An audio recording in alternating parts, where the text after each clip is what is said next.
This video brought to you by Bushnell Golf. Know your exact yardage.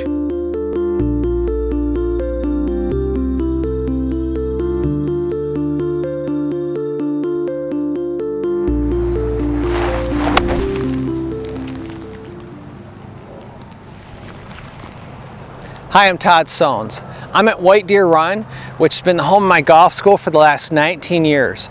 I want to take a little bit of time today and talk to you what really can make a difference in the way you score.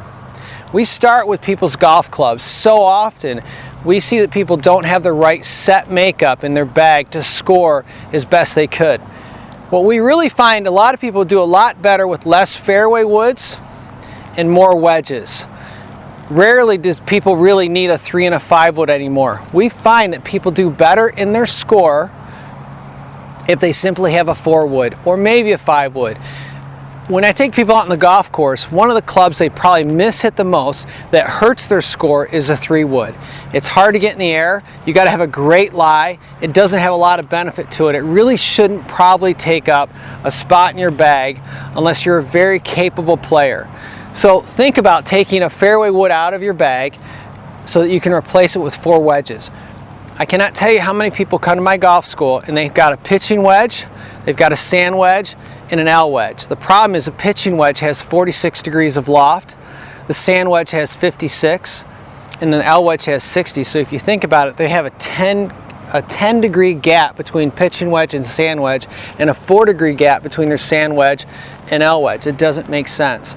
So I would really rather that you would have a system with 4 wedges in your bag, pitching wedge, a gap wedge, a sand wedge, and an L wedge. And then you need to make sure you have equal increments of loft between your wedges. So for instance, in my bag, I have a 46 degree pitching wedge, I have a 50 degree gap wedge, I have a 54 degree sand wedge, except that I have added a degree of loft, so it has 55 degrees of loft. So I go 46, 50, 55, and then finally 60. There's my scoring zone system.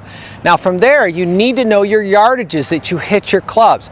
I take people out on the golf course all the time, and I'm all about exact yardages. You need to know how far you're hitting the shot.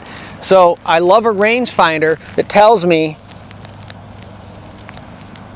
exactly how far I have to go. I've got an 84-yard shot here. Now for me, I've practiced, I know exactly what that means. That means I need to make a 3/4 swing with my sand wedge. So after you know you got your wedge system set up, you need to define how far you hit a full pitching wedge, a full sand wedge, a full gap wedge, and a full L wedge, and then you need to know your 3/4 distances and your half distances.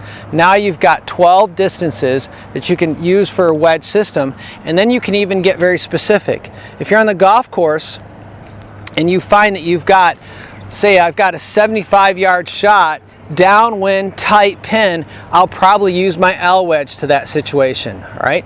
If I had a 75-yard shot into the wind with a lot of green to work with, I might hit a half 50 degree wedge because I'm going to fight the wind a lot better.